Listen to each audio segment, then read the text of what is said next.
tous, je suis Emmanuel Malherbe. J'ai le plaisir d'animer ces Data Coffee de la plateforme Media The Bridge. Et nous parlons aujourd'hui des data mesh avec Jean-Baptiste. Bonjour Jean-Baptiste. Bonjour. Qui es-tu pour commencer? Alors je suis lead software engineer chez Artefact. Concrètement, ça revient à mettre en production des cas d'usage data chez nos clients.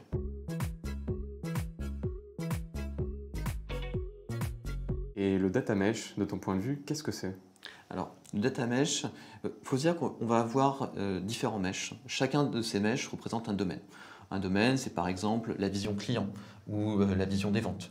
Et l'idée de chacun de ces meshes, c'est qu'il est autoporteur. Donc ça veut dire qu'on va avoir une équipe qui va être spécialisée dans la compréhension des données, la structuration de ces données.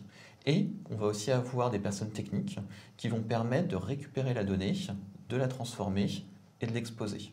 Donc ça veut dire qu'on a des petites équipes avec une grande diversité de profils focalisées sur un domaine de données.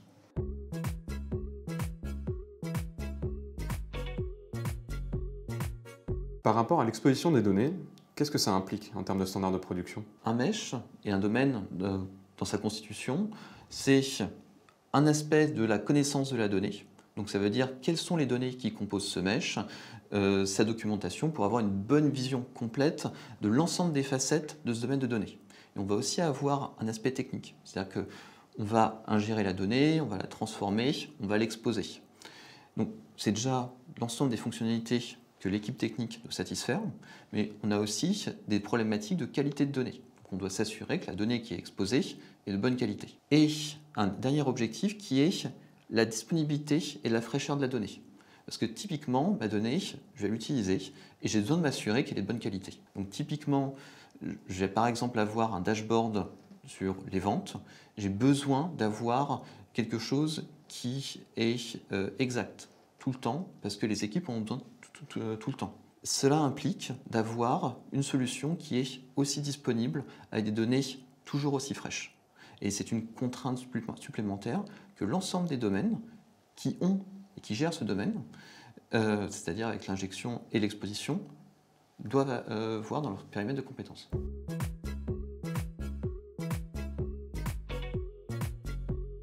Donc c'est quand même une histoire qui n'est pas si simple que ça, le data mesh. Et quelles seraient tes recommandations pour simplifier justement la mise en place du data mesh?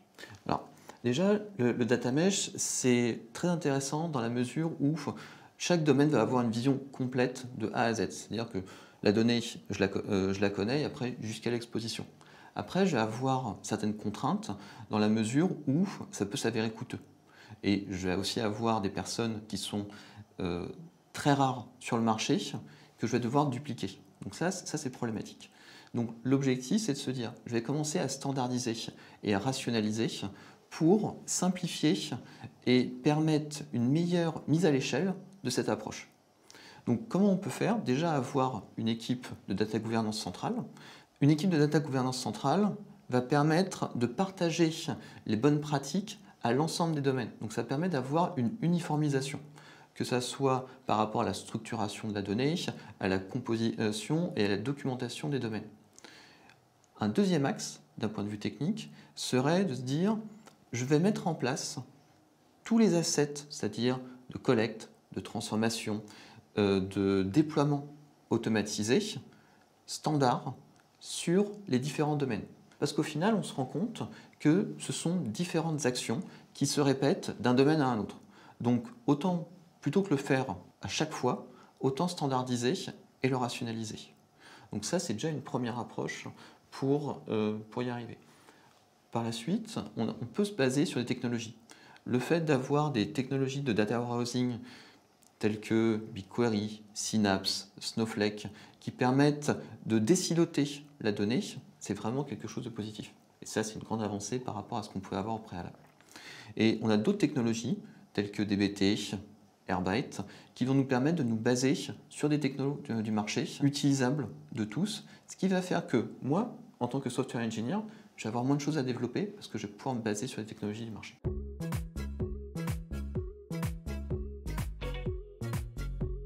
Donc c'est vraiment un écosystème très riche en termes de technologie, en termes d'organisation. Et est-ce que tu as des exemples que tu peux nous partager de cas clients, justement, de déploiement du data mesh? Oui, bien sûr. Souvent, en fait, chez nos clients, il y a déjà eu des choses. Donc, on a déjà ingéré de la donnée, on a déjà un environnement. Et donc, l'objectif, c'est de ne pas repartir de zéro, mais de capitaliser sur ce qui est fait côté client.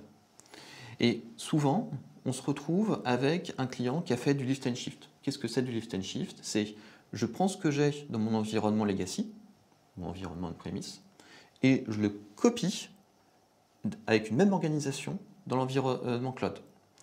Donc ça veut dire que la structure silotée de la donnée persiste. L'idée, avec le data mesh, c'est de retirer cette structure silotée de la donnée. Donc là, on va avoir un problème.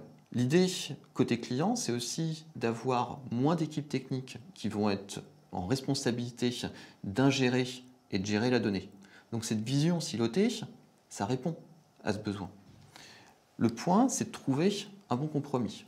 Soit on veut avoir une approche théorique du data mesh, et donc là, l'idée, ça va être de se dire, ok, j'ai toute la donnée, je vais commencer par un domaine, je vais définir quelles sont les tables qui constituent ce domaine, et donc quelles sont les tables sous-jacentes sur lesquelles je dois me baser, pour au final décommissionner la plateforme existante et créer des domaines. Ça, c'est une première approche, et ça peut s'avérer un peu coûteux côté client parce qu'on va avoir une multiplication des profils.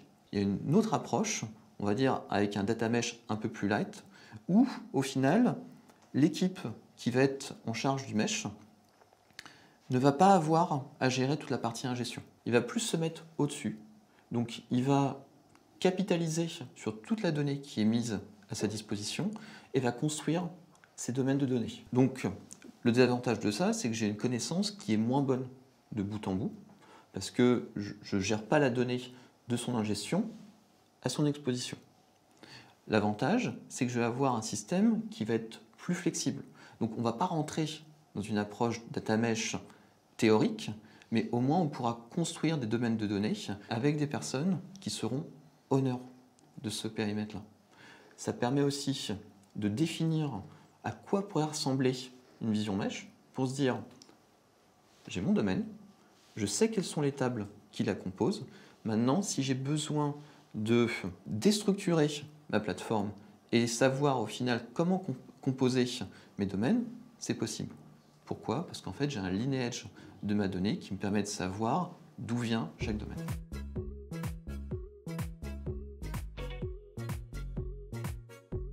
Donc toute cette nouvelle technologie et ce nouveau concept de data mesh doit avoir des impacts en termes de profil. Lesquels sont-ils? Oui. L'approche standardisée dont je t'ai parlé, au final, ça va permettre de construire un asset qui sera réutilisable. Donc le fait de construire cet asset, ça va nécessiter moins de profils qui sont assez techniques de type data engineer. Et ça permettra ensuite de se dire que cet outil, je vais pouvoir le partager à tous les domaines. Et donc, c'est plus des profils de type analytics engineer qui vont rentrer en scène. Ces profils sont polyvalents, donc ils seront en capacité d'utiliser ces outils technologiques, de déployer la plateforme, de faire des transformations sur la donnée, tout en ayant une facette plus business pour mieux comprendre les thématiques qui vont être rapportées par le Data Product Owner. Ce profil va permettre de faire le pont entre des profils extrêmement experts pour mettre à disposition un outil et un produit stable et facilement configurable, et l'application de notions business qui seront rapportées par le Data Product Owner. Merci beaucoup Jean-Baptiste. Donc c'était très clair avec différents niveaux de data mesh, plus théoriques ou plus pragmatiques. C'est vraiment très puissant comme organisation. J'espère que vous avez aussi beaucoup appris avec cette discussion avec Jean-Baptiste. Et je vous donne rendez-vous la semaine prochaine pour un nouvel épisode de Data Coffee sur la plateforme Media The Bridge.